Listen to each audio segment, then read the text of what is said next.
Pray, hope, and don't worry. One of my favourite lines from St. Padre Pio. Today's reading from the first book of the Kings reminds me of those three words.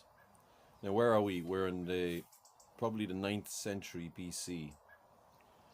Yesterday, Elijah has gone to King Ahab and his wife Jezebel, and he has warned them to stop idolizing Baal, who was the storm god.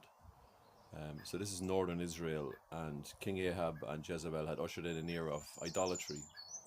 They'd taken their eyes off the ball, they'd taken their eyes off the one true God, and God has given Elijah the task of confronting them. So he confronts them, and a period of drought and famine results. And Elijah is told to go to this wadi where the ravens will provide food for him. So Elijah shows great faith, and the ravens provide food for him each day. But the wadi dries up because of the famine. So in today's reading, he's asked to go to Zarephath, to this widow. Now, this is outside the borders of Israel, so he's gone into Gentile territory. And this widow is obviously suffering from the famine, from the drought also, and she has very little food left. But Elijah is told to go to her and she would provide for him.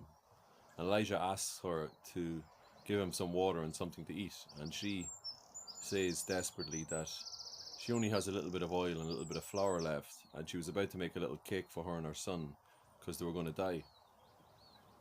So Elijah, showing great faith in God's divine providence, instructs her to make a little cake for him, then make something for herself and her son, and he assures her that her cup of oil and her flour would never run out.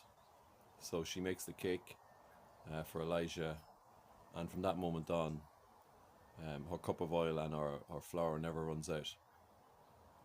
So this is extraordinary faith by this widow. In her moment of desperation for her and her son, she provides for Elijah.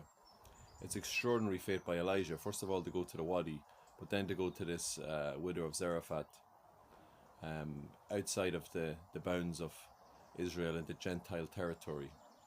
And it also shows the extraordinary divine providence of the Lord, who will provide for his faithful even in the most desperate of situations.